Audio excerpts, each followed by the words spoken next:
हाँ, हो रही रिकॉर्डिंग। अब देखिए आज का जो प्रश्न है, ठीक है, इसी बहाने सेटअप हो जाता है सब। उसका नाम है प्लेसेंटा किसे कहते हैं और इस प्लेसेंटा के फंक्शन जो है वो क्या है। तो कल मैंने बताया था प्लेसेंटा के बारे में, आज डिटेल में समझते हैं। चलिए इसको समझिएगा और बहुत ध्यान से कोशिश करिएगा समझने की।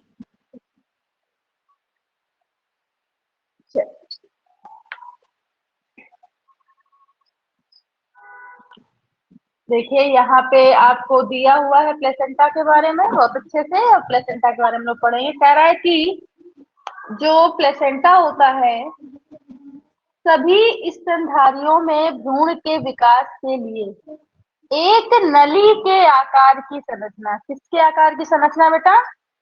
नली के नली। आकार। हाँ, नली के आकार की संरचना पाई जाती है जो मादा के गर्भाशय से जुड़ी हुई होती है। और वो क्या करती, क्या जो मादा के गर्भाशय से जुड़ी हुई हो, इसे बेटा प्लेसेंटा कहते हैं। इसे क्या कहते हैं? प्लेसेंटा कहते हैं। प्लेसेंटा। प्लेसेंटा, हाँ, प्लेसेंटा को अपरा भी कहा जाता है। तो इसके दो नाम होते हैं, आप लोग याद रखिएगा। प्लेसेंटा को अपरा भी कहा जाता है। और प्लेसेंटा के कार्य क्या है तो इसे देखिए। कह रहा है प्लेसेंटा भ्रूण को विकसित करके नवजात शिशु को विकास के लिए प्रेरित करता है। तो सबसे पहले क्या करता है? प्लेसेंटा भ्रूण को विकसित करता है और नवजात शिशु को विकास के लिए प्रेरित करता है। तो इस बात को आप लोग ध्यान रखेंगे। ठीक है, बात समझ में आ रही है? अब जैसे ही प्लेसेंटा भ्रूण का विकास कर लेगा, नवजात शिशु से विकसित होने लगेगा, फिर प्लेसेंटा गर्भ में विकसित हो रहे शिशु को सुरक्षा भी प्रदान करता है। ना कि सिर्फ विकास करता है बल्कि सुरक्षा भी प्रदान करता है, इस बात को याद रखना। आगे देखिए, प्लेसेंटा शिशु तक ऑक्सीजन का परिवहन करता है, CO2 को मां तक पहुंचाता है। देखिए यही कल मैं बात बता रही थी, इस चीज को बहुत ध्यान से समझिएगा। प्लेसेंटा जो शिशु तक है वो ऑक्सीजन पहुंचाएगा, लेकिन जो शिशु तक कार्बन डाइऑक्साइड है उसे बाहर निकालने के लिए मां तक पहुंचाएगा। कह रहा है प्लेसेंटा। अब इस पॉइंट को आप अलग अलग भी लिख सकते हो, प्रोटीन, विटामिन, वसा। तो 3 पॉइंट अलग अलग बन जाएंगे, ठीक है, तो 8 हो जाएंगे। और एक साथ मिला के लिखोगे तो जितने लिखे उतने ही रहेंगे, तो अलग अलग लिख लोगे तो बेहतर रहेगा। ठीक, तो सभी प्रकार के भोज्य पदार्थ, पोषक, कार्बोहाइड्रेट, प्रोटीन, विटामिन, वसा, अभी अलग लिख सकते हो। कार्बोहाइड्रेट अलग लिखो, प्रोटीन अलग लिखो, विटामिन अलग लिखो, वसा अलग लिखो। को गर्भ में पल रहे शिशु तक पहुंचाने का कार्य कौन करता है?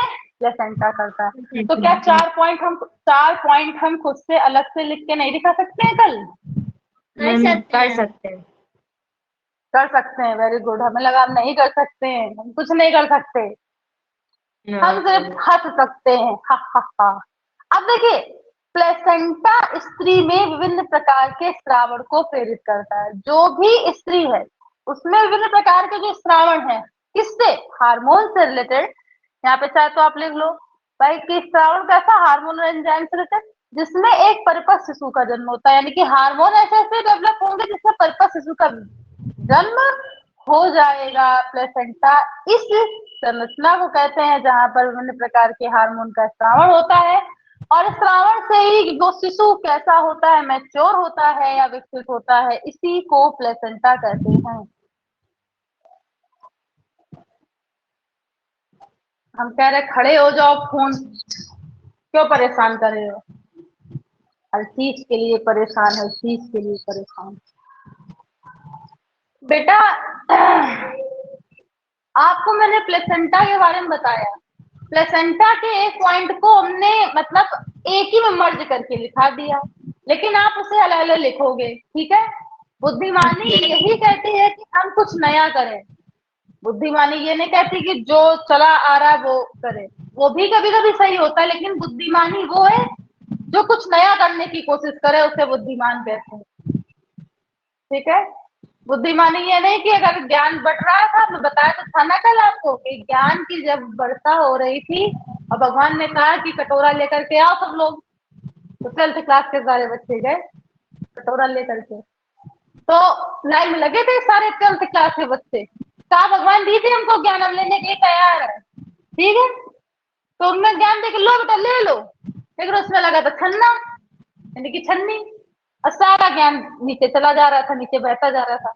और नीचे खड़े थे 1st क्लास के बच्चे, उन्होंने सारा ज्ञान ले लिया।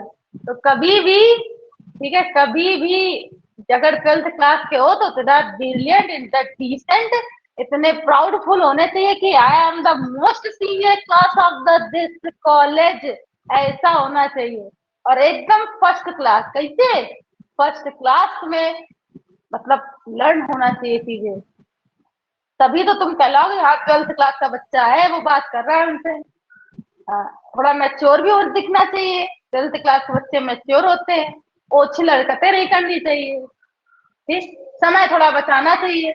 अब पता चले कि चार चार लड़कियां किसी आ रही है तो तुम भी ना, हम मैच्योर है, वो 12th क्लास की अनमैच्योर लड़कियां मैच्योर है, हम पढ़ाई करेंगे तो क्या हो गया, यही लोग कहेंगे ना कि पढ़ रही है। अरे नहीं, जब जब नहीं पढ़ते तब भी वो कहेंगे नहीं पढ़ रही है। हम पढ़ेंगे, किसी के कहने से क्या होता है ना, अपना समय यूज करेंगे, जिसको जो कहना वो कहे, पागल बन जाओ बिल्कुल, ठीक। अब देखो, ये प्लेसेंटा तुमको समझ में आ गया है, तुम लोगों ने अच्छा कल हमको बताया था, इसलिए हम क्वेश्चन नहीं सुनेंगे। लेकिन अब जो नेक्स्ट क्वेश्चन है वो यौवनारंभ का है बेटा। यौवनारंभ क्या होता है ना, और इसे क्या, कैसे समझोगे, इस चीज को समझो। जैसे टीनेज जिसे बोलते हैं, टीनेज जिसे बोलते हैं वो यौवनारंभ है। क्या है यौवनारंभ है, एक आध स्क्रीनशॉट ले लेना। अब देखो, टीनेज जो होते हैं, उस चीज को समझना। टीनेज जो होते हैं वो जैसे तुम हो अभी, इस समय तुम्हारी एज टीनेज वाली है, यानी कि शरीर की ऐसी अवस्था है, किसी बालक या बालिका की ऐसी अवस्था जहां पे उनका शरीर किसी विशेष प्रकार के हार्मोन के प्रति, ठीक है, फिर उत्तरदायी हो, उससे श्रावण हो, और वो हमारे शरीर के विकास के लिए भी उत्तरदायी हो, तो उससे ही यौवनारंभ या प्यूबर्टी कहते हैं। तो ये ऐसी भौतिक प्रक्रिया है जिसके फलस्वरूप किसी भी बालक या बालिका का शरीर वयस्क होता है, बड़ा होता है, विकास उसमें होता है, उसी को हम लोग यौवनारंभ कहते हैं, और उसी को हम लोग प्यूबर्टी कहते हैं। क्या कहते हैं?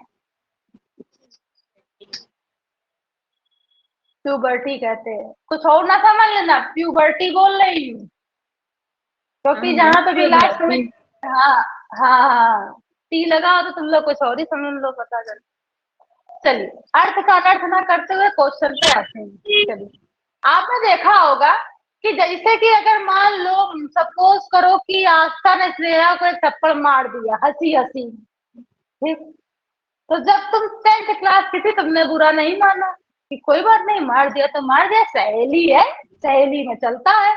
और सीरियस ना करने लगे, लड़ने लगोगे तुम लोग, ठीक है, तुम दोनों से बता रहे। लेकिन फर्स्ट टाइम तुमने मारा, अरे ठीक है, उसने हंसी से मारा, हम भी थोड़ा हंसी से मार दिए। लेकिन 12th में जहां पे एज तुम्हारी सबसे हाई पीक पे है, ठीक है, अब उस कंडीशन में अगर तुमने उसको थप्पड़ मारा तो तुम भी दोगुनी स्पीड से मारोगे, चाहे कुछ भी हो जाए, चाहे क्लास किधर किधर हो जाए। अरे हम कहते प्रिंसिपल आ जाए सामने, तुम्हें मारना है तो मारना है कि तुझने मारा है। तो कहने का मतलब ये होता है, ये वही एज होती है जहां पर गुस्सा सबसे ज्यादा आता है, हम अपनी भावनाओं पर कंट्रोल नहीं कर पाते हैं। ये देखो, ये तुम्हें लिखा हुआ नहीं मिलेगा, लेकिन हम इसे बता रहे हैं तुमको समझाने के लिए। हमें अपनी भावनाओं पर कंट्रोल नहीं होता। जैसे मान लो 12th क्लास के बच्चों को डांट भी बोल सकते हैं और नहीं भी डांट सकते, दोनों बातें हैं। डांट इसलिए बोल सकते हैं क्योंकि भाई 12th क्लास है, डांट पड़ेगी पड़ेगी, और नहीं डांट इसलिए सकते क्योंकि 12th क्लास है, डांट नहीं सकते हैं। तो ऐसी ही कंडीशन में मान लो अगर आस्था को 10th क्लास में डांटा जाए, तो आस्था ने कहा अरे सर जी तो है, डांट गए डांट गए। फिर उनको फर्स्ट टाइम डांटा गया, अरे सर जी तो है, मैडम ये तो कह गई कह गई। लेकिन 12th में कह दे कि ए, और लो इसे कह दिया कि खड़े हो, या कुछ भी कह दिया सपोज दैट, तो कहा कि देखिए मैडम ऐसा है हम गलत चीजें बर्दाश्त नहीं करते हैं, हमको बस आप ये बताइए कि मेरी गलती कहाँ थी। ये जो आंसरिंग होने लगती है, यही है प्यूबर्टी। कि आप मेरी गलती बताइए, आपने कहा कैसे हमको, कहा तो कहा, पूरी क्लास में क्यों कहा, अकेले कह लेती, साइड में बुला के कह लेती, आपको इतना ही मेरी भलाई नजर आ रही थी तो हम साइड में बुला लेते। हमसे आपने पूरी 12वीं क्लास से क्यों कह दिया? मेरी कोई इज्जत नहीं है, बड़ा मान सम्मान आ जाता है 12th क्लास तक। तो ये वही एज होती है जहां पर भावनात्मक, ठीक है, गुस्सा, गर्मी, ठीक है, सब कुछ बिल्कुल पीक पे होता है। इसीलिए 12th क्लास में दंगे ज्यादा होते हैं, मारपीट कूटा पाटी होती है कि नहीं होती है? कभी नोटिस किया? आज हम उसी सब्जेक्ट के बारे में डिटेल में पढ़ेंगे। कैसा लगा? अच्छा लगा, बहुत अच्छा लगा। ऐसा होता है बेटा, सच सच बात बताई मैंने, कोई ऐसे मजाक वाली नहीं। देखो, कह रहा है यौवनारंभ किसे कहते हैं? बालक तथा बालिकाओं में यौवनारंभ के पश्चात होने वाले परिवर्तन का वर्णन कीजिए। यौवनारंभ को बेटा प्यूबर्टी बोला जाता है। प्यूबर्टी, प्यूबर्टी मतलब टीनेज एज में आना। अब देखो प्यूबर्टी होती क्या है? कह रहा है यौवनारंभ ऐसी भौतिक प्रक्रिया है, भौतिक प्रक्रिया में अंडरलाइन, जिसके परिवर्तन के फलस्वरूप एक शरीर कैसा हो, वयस्क हो यानी कि मैच्योर हो, तथा इनमें प्रजनन और निषेचन की क्रिया भी विकसित हो जाए, इसी को यौवनारंभ कहते हैं। अब यौवनारंभ के बारे में क्या बताना है कि एक भौतिक प्रक्रिया है जिसके परिवर्तन के फलस्वरूप शरीर वयस्क होगा, इनमें प्रजनन निषेचन की क्रिया भी विकसित हो जाती है, इसी को यौवनारंभ कहते हैं। ठीक, समझ में आ गई? अब सबसे ज्यादा जो बात है वो समझिए, बालक में यौवनारंभ के पश्चात उत्पन्न होने वाले लक्षण। देखिए, बालकों में यौवनारंभ के पश्चात शरीर, ठीक है, कैसा हो जाएगा? मजबूत हो जाता है, मांसपेशियां शक्तिशाली हो जाती है और लंबाई बढ़ने लगती है। तो बालकों में जैसे ही यौवनारंभ स्टार्ट होता है, तुम देखो किसी भी लड़के को जो 8th क्लास या 7th क्लास में पढ़ता है और उसको 2-3 साल में देखो, बस देखो इतना लंबा हो जाएगा, बिल्कुल लंबा सा। तो ये कब हुआ? 1-2 साल देखने में बिल्कुल लंबा हो गया। तो यौवनारंभ ऐसा होता है कि बालकों में जल्दी हाइट को प्रदर्शित करता है। तो वही बता रहा है कि शरीर कैसा हो जाएगा? मजबूत, मांसपेशियां शक्तिशाली और लंबाई बढ़ने लगेगी। तो बात समझ में आ गई? Yes ma'am. और आगे बढ़ते हैं।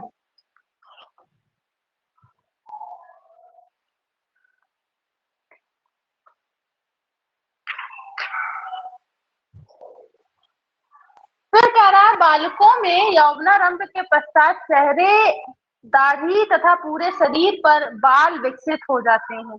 तो बिल्कुल सही, जैसे ही यौवनारंभ इनमें प्रदर्शित होने लगती है तो चेहरे पर दाढ़ी आएगी, सेकेंडरी सेक्सुअल कैरेक्टर से बोलते हैं, पूरे शरीर पर बाल विकसित हो जाएंगे। बिल्कुल सही है, तो ये सारी चीजें इसमें होने लगती हैं। बात समझ में आई?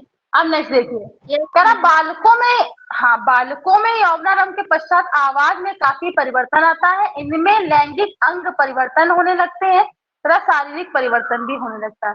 तो आवाज में परिवर्तन कैसे आता है? इनकी आवाज जो हो जाती है वो हो जाती है भारी। आवाज कैसी हो जाती है? भारी हो जाती है। किसी भी लड़के की आवाज देखो तुम, देखो जरा, किसी भी लड़के की आवाज देखो कैसी होती है? हमेशा भारी होती है कि नहीं होती है? Yes ma'am. ठीक, तो लड़के की आवाज हमेशा भारी होती है, उनकी पिच, ठीक है, भारी होती है, इस बात को ध्यान रखना। लड़कियों की आवाज पतली होती है, पिच डाउन होती है, कोमल स्वभाव वाली होती है लड़कियां। वो तो कितना कोशिश करते हैं, भगवान ने उन्हें कोमल बनाया है ना? तो इस बात को याद रखना। ठीक है, बालकों में यौवनारंभ का समय 15 से 18 वर्ष होता है, इस बात पे बहुत ध्यान रखेंगे। चलिए अभी डिस्कस करते हैं तो और अच्छा लगेगा आप लोग को। बालकों में यौवनारंभ का समय 15 से 18 वर्ष होता है, ठीक है, तो इस बात को याद रखेंगे। अब देखिए, आपको बालिकाओं में यौवनारंभ के पश्चात होने वाले लक्षण के बारे में समझना है कि कैसे कैसे इसमें होता है। देखिए, बालिकों में यौवनारंभ के पश्चात शरीर मजबूत, सुडौल तथा अधिक आकर्षक होता है। तो गर्ल्स में ये होता है कि उनका शरीर मजबूत हो जाएगा, सुडौल मतलब बढ़िया मजबूत, उसे सुडौल बोलते हैं, मतलब सुंदर भी दिखेगा, मजबूत भी होगा, अधिक आकर्षक, अट्रैक्टिव होगा, ठीक है, अट्रैक्ट करेगा। बालिकों में यौवनारंभ के पश्चात जनन अंग लक्षण विकसित हो जाते हैं। देखिए, बालिकों में यौवनारंभ के पश्चात उनके सेक्स ऑर्गन भी विकसित होंगे और उससे रिलेटेड लक्षण विकसित होंगे, प्लस शरीर पर बाल इनके भी पाए जाएंगे, तो हेयर्स डेवलपमेंट हो जाता है।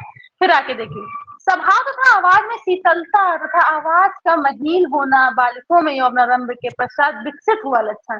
तो स्वभाव बहुत ही सुंदर हो जाएगा, शीतल हो जाएगा, ठंडा सा हो जाएगा, आवाज महीन हो जाएगी और बोलने का तरीका कोमल, बिल्कुल खिलखिला करके बोलेंगे। ठीक है, कभी जैसे तुम लोग के नेचर है ना, तो वही नेचर बताए जा रहे हैं। फिर चौथा है कि बालिकों में यौवनारंभ के प्रारंभ होने का समय 11 से 13 वर्ष होता है। 11 से 13 वर्ष होता है, इस बात को याद रखना। 11 से 13 वर्ष इनका समय होता है, इस बात को प्रॉपर आप लोग याद रखेंगे। ठीक है, क्लियर हुआ कि नहीं? Yes ma'am.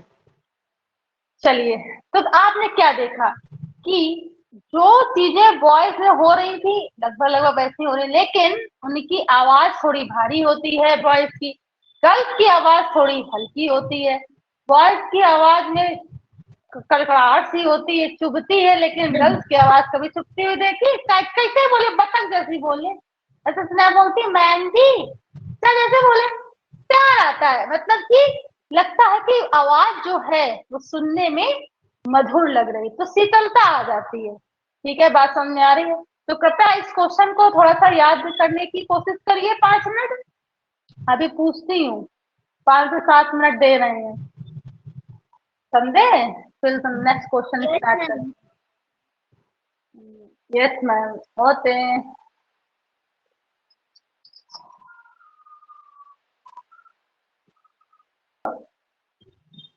मैं यहाँ बायोलॉजी पढ़ा रही हूँ, बंदा क्या कर रहा है, कोर्स कर रहा था। तो सोशल साइंस का वो कोर्स कर रहा था, मैंने कहा क्या कर रहा है, करा देखिए मैम जी सोशल साइंस का कोर्स कर रहा, मेरे बताते हैं अभी बता रहे हैं तुमको। तो वो साइंस चल रही है, मैं यहाँ बायोलॉजी पढ़ा रही हूँ। तो क्या हो गया मैम, खाली पे खाली का तो हमने कर लिया। हमने खाली बंदा क्या होता है, हमने कहा हमने जो पढ़ाया उसे रिवीजन कराने के लिए बोला है, तुम करो। नहीं मैम हम नहीं करेंगे, हमने जैसे देखो ये वाली अंगूठी ऐसे ऐसे थी, ऐसे इसको ऐसे किया और उसको मारा। हालांकि मैं किसी बच्चे को नहीं मारती थी, मैंने मारा। ये क्या बात होती है, आपने कभी किसी बच्चे को नहीं मारा, हमको मारा, हमको मारा। हमने ठीक तुमको मारा, तुम दुखी रहो थोड़े दिन तक। और तुमने कहा जब तक की क्लास बनाना तब तक की पूरी तरीके से सुखी नहीं हो जाते। आज के बाद नहीं आएंगे, मेरा दिन खराब था, ग्रह नक्षत्र पूरे खराब थे, अब मैं कभी नहीं आऊंगा। वैसे हैं बच्चे। चलो रिकॉर्ड कर लेती हूँ। ऐसे बीच बीच में ना तुम लोग देखो, हमें परेशान ना करो ट्रीटमेंट वाले, बीच बीच में कुछ ना कुछ खाते रहा करो। फिर थोड़ा पड़ा थोड़ा खा लिया। एक ऐसा कट्टा बनाया, इसे रोटी ली, उसमें तेल या घी लगाया, पहली परत जैसे पिज्जा बनता है, तेल या घी लगाया, आलू लगाया, उसमें थोड़ी दाल में थोड़ा सॉस लपेटा, कट करके खा लिया। तो क्या हुआ, मिनी पिज्जा घर में बनाया, बढ़िया अच्छा लगा।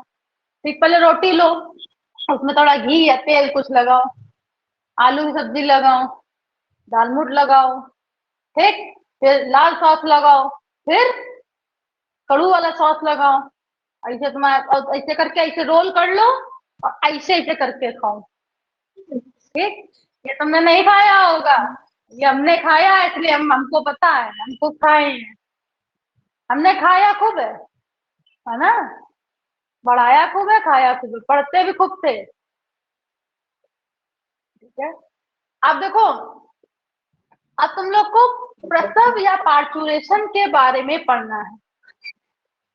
ठीक है, ये ऐसी प्रक्रिया होती है कि जब कोई फीमेल, ठीक है, यानी कि स्त्री,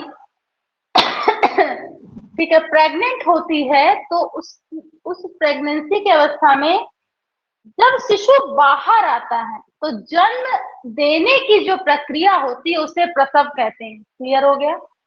तो कई बार आप लोगों ने प्रचार में ये देखा होगा, प्रसव के समय ऐसा करके, है ना, देखा कि नहीं देखा? प्रसव के समय ये नहीं करना चाहिए, प्रसव के समय वो नहीं करना चाहिए, स्त्री को हमेशा ध्यान रखना चाहिए। तो इन, ठीक है, अब उनका रूल है, देखिए 3 क्वेश्चन तो हम पढ़ा देते हैं, ठीक है, और बहुत अच्छा तो 4, उससे ज्यादा हमने आज तक एक दिन में पढ़ाया नहीं। ठीक, क्योंकि इतना ही लोग नहीं पढ़ा पाते हैं, हम पढ़ा देते हैं, ये हमारी इच्छा है, भगवान ने हमको इतना इतना आशीर्वाद दिया कि तुम पढ़ा सकती हो, पढ़ा लिया करो।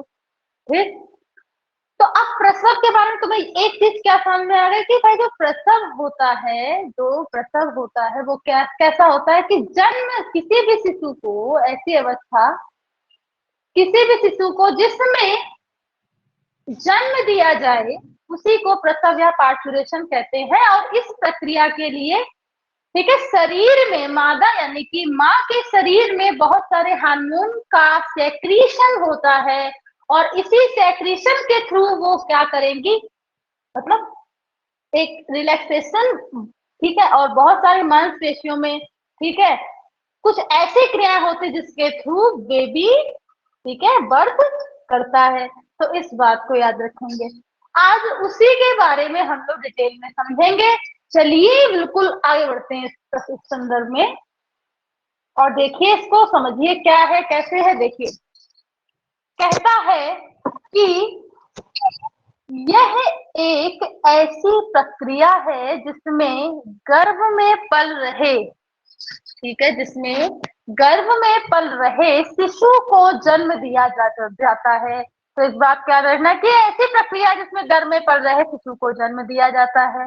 मनुष्य में निषेचन से लगभग 280 दिन या 9 माह तक की अवधि के बाद एक शिशु जन्म के लिए तैयार हो जाता है। इसे ही पार्चुरेशन या प्रसव कहते हैं। मेरे प्यारे बच्चों, वो दिन याद रखिए, 280 दिन, और महीने याद रखिए तो 9 महीने तक की अवधि के बाद एक शिशु जन्म के लिए तैयार हो जाता है। इसे ही प्रसव कहते हैं। तो इस बात को आप लोग बहुत ही अच्छे तरीके से याद रखोगे। अब देखो आगे के लिए कह रहा है कि प्रसव के समय गर्भाशय के अनैच्छिक पेशियों में संकुचन प्रारंभ हो जाता है। अभी मैंने थोड़ी देर पहले यही बताया कि कुछ संकुचन, कॉन्ट्रैक्शन और रिलैक्सेशन होता है जिसकी वजह से, ठीक है, कुछ उनमें मतलब लेबर पेन स्टार्ट होता है, ठीक है, यानी कि पेन स्टार्ट होगा, प्रसव वेदना जिसे बोलते हैं। तो वही कह रहा है कि प्रसव के समय गर्भाशय की अनैच्छिक पेशियों में संकुचन प्रारंभ हो जाता है। इसे लेबर पेन या प्रसव वेदना भी कहते हैं। आप लोगों ने कई स्त्रियों को ऐसे देखा होगा कि जब वो बेबी बर्थ करने वाली होती है तो उनको बहुत ज्यादा ही दर्द होता है, ठीक है, तो उसे ही लेबर पेन या प्रसव वेदना कहते हैं। कह रहा एमनियोनिक झिल्ली के फटने से एमनियोनिक द्रव का स्रावन होता है। बहुत ध्यान से समझिएगा और इंटरेस्ट के साथ। देखो एम्ब्रियो जो होता है, जो भ्रूण होता है, ठीक है, एम्ब्रियो और भ्रूण, ठीक, बातें समझो। भ्रूण के लिए 2 शब्द यूज किए जाते हैं, एक तो तुम्हारा एम्ब्रियो यूज किया जाए और एक तुम्हारा फीटस यूज किया जाएगा। दोनों बातों को समझो। एम्ब्रियो इनमेच्योर स्टेज में, फीटस में तुम्हारा नवजात शिशु का विकास हो रहा है, ठीक है, दोनों बात समझना। अब यहाँ पे मेन चीज भ्रूण के लिए फीटस, फीटस शब्द को यूज करें। कह रहा है एमनियन झिल्ली के फटने से एमनियोनिक द्रव का स्राव होता है। जब एमनियन झिल्ली फटेगी, कौन सी, एमनियोटिक झिल्ली फटेगी, तो उससे एमनियोटिक फ्लूइड यानी एमनियोटिक द्रव का स्रावन होगा। 28 से 24 घंटे की होती है। तो ये बहुत ही कैसी, मतलब कैसे बताए, जो लेबर पेन होता है वो झटके झटके में होता है, ठीक है, यानी कि रुक रुक करके होता है, थोड़े थोड़े समय के लिए होता है और वो अवधि बहुत कठिन होती है, पूरी 1 दिन की वो, और उसमें लेबर पेन होता है। और इस अवस्था में लेबर पेन रुक रुक कर होता है, लेकिन रुक रुक कर तो होता है, लेकिन जितने समय के लिए होता है वो काफी दर्दनाक होता है। तो इस बात को याद रखना, ठीक है। मतलब एक बेबी को जन्म देने में उतना दर्द होता है जितना 200, मतलब कुछ हड्डियों से अधिक रहना, बहुत ज्यादा दर्द होता है। अब कह रहे जब लेबर पेन 10 से 20 मिनट की अवधि में होता है, मतलब जब लेबर पेन 10 से 20 मिनट की अवधि में आ जाए तो संदर एवं हृदय की गति बहुत ज्यादा तीव्र होने लगती है। मतलब धीरे धीरे धीरे धीरे समय कम होने लगता है बेटा। मतलब पहले 1 घंटे हो रहा है, मतलब मान लो पहले 2 घंटे हो रहा है, फिर 1 घंटे हो रहा है, फिर आधा घंटे, अब जब 10 से 20 मिनट की अवधि में आ जाए तो की संदर्भ बहुत अधिक हो जाएगी, हृदय की गति तीव्र हो जाएगी तथा नाभि नाल शिशु को गर्भनाल की ओर ले जाता है। जो नाभि नाल होगा वो गर्भनाल, मतलब जो जो माता का जो नाभि नाल मतलब उसका है वो के पास आने लगता है, यानी कि उसको बर्थ के लिए वो तैयार हो रहा है। अब इसके पश्चात शिशु का जन्म होता है। इसे प्रसव या बेबी बर्थ भी कहते हैं, रखना इसे प्रसव या बेबी बर्थ कहते हैं। तथा शिशु से नाभि नाल को काट दिया जाता है। अब शिशु का नाभि नाल अम्बिलिकल कॉर्ड होती है, अम्बिलिकल कॉर्ड होती है, उसको काट दिया जाता है तथा शिशु का जन्म होता है। इसे ही आफ्टर बर्थ कहते हैं। मतलब जैसे ही सामने आ गया बच्चा, ठीक है, और बेबी कि भाई वो नाभि नाल अम्बिलिकल कॉर्ड है, तो वो बेबी बर्थ है। और क्या तो उसे आफ्टर बर्थ कहते हैं। बेबी बर्थ और आफ्टर बर्थ समझ में आ गया? Yes ma'am. Yes ma'am. अब आगे बढ़िए। कहता है कि प्रसव के समय हार्मोन की भूमिका, बिल्कुल आंख बंद करके ऑक्सीटोसिन के बारे में, और ऐसे याद कर लो, ऐसे याद कर लो कि मरते दम तक इस क्वेश्चन को मत भूलना। कहता है कि प्रसव के समय गर्भ की पेशियां संकुचित हो जाती हैं, जिससे लेबर पेन विकसित हो जाता है। ये ऑक्सीटोसिन नामक हार्मोन के द्वारा होता है। जब प्रसव होता है, लेबर पेन होता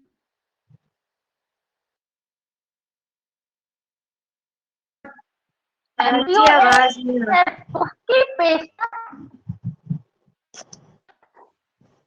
नहीं आ रही क्या? मैम नहीं, काफी नेटवर्क इशू हो रहा।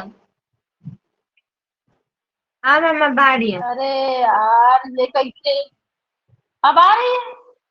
देख लो, हाँ मैम अब आ रही है। देखो